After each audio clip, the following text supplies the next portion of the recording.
एक समय की बात है। गौतम बुद्धा एक बाग में विहार कर रहे थे। वहाँ का माहौल शीतल और शांत था। एक दिन एक युवा ब्राह्मण भाग भागा वहाँ पहुँचा। उसका चेहरा चिंता से भरा था। आंखों में एक अजीब सी बेचैनी थी। भगवान, वह बोले, मेरा नाम सत्यकीर्ति है। मैं बहुत परेशान हूँ। मेरा मन एक उलटी सीधी दौड़ दौड़ कर भागता है। मैं हर पल कुछ न कुछ सोचता रहता हूँ। कल क्या होगा? पिछले हफ्ते मुझसे जो गलती हुई उसका क्या परिणाम होगा? लोग मेरे बारे में क्या कहेंगे? मेरा भविष्य कैसा होगा? इसी तरह के विचार मेरे मन को घेरे हुए हैं, जैसे मगदी का जाल। मैं कुछ भी करूँ, ध्यान नहीं लगता, नींद टूट जाती है। कृपया मुझे कोई उपाय बताइए। बुद्धा ने कोमल दृष्टि से युवा की तरफ देखा। उनके होठों पर मधुर स्माइल थी, जैसे वह इसी प्रश्न की प्रतीक्षा कर रहे थे।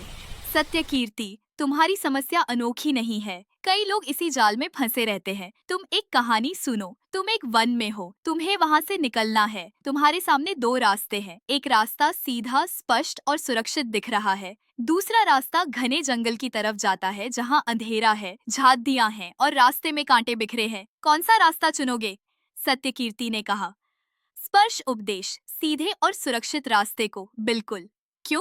बुद्ध ने पूछा। क्योंकि दूसरा रास्ता खतरनाक है। वहाँ क्या क्या खतरे हैं पता नहीं, सोच सोच कर ही डर लगता है।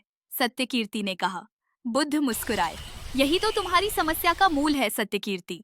तुम सोच रहे हो कि दूसरे रास्ते पर खतरे हैं, पर क्या तुमने कभी उस रास्ते पर कदम रखा है? या फिर क्या तुमने उस सीधे रास्ते को पूरा किया है, यह जानने के लिए कि वही सचमुच सुरक्षित है? तुमने नहीं किया।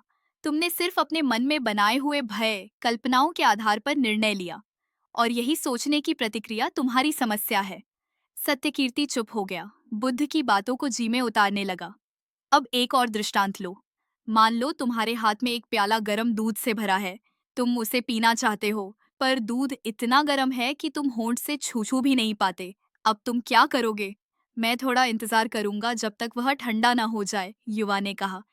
ठीक है, बुद्ध बोले। क्या तुम हर 2 मिनट में उस प्याले को हाथों में उठाकर देखेंगे, ये जांचने के लिए कि दूध ठंडा हुआ या नहीं, या फिर उसे छूकर देखोगे? अगर ऐसा करोगे तो दूध ठंडा होने की जगह उसका ठंडा होना और भी देरी से होगा, क्योंकि तुम्हारी बॉडी की गर्मी बार बार उसे मिलती रहेगी ना। सत्य उपाय तो यह है कि तुम प्याले को एक तरफ रख दो और अपना ध्यान किसी और काम में लगा दो। थोड़े ही समय में वह अपने आप ठंडा हो जाएगा। तब तुम आराम से उसे पी सकते हो। बुद्ध ने सत्यकीर्ति की आंखों में देखकर कहा। इसी प्रकार जो ज्यादा सोचते हैं वही उसी में फंस जाते हैं। सोच एक अग्नि है। तुम जैसे ही किसी चिंता, भय या भावी संकट के बारे में सोचना शुरू करते हो, वैसे ही तुम उस विषय को अपने मन की अग्नि में डाल देते हो, और फिर तुम उसे बार बार सोचकर उसे और भड़काते हो। वह विचार तुम्हारे मन को जलाता रहता है, तुम्हारी शांति को खाता रहता है। जैसे गर्म दूध को बार बार छूकर तुम उसे ठंडा नहीं होने देते।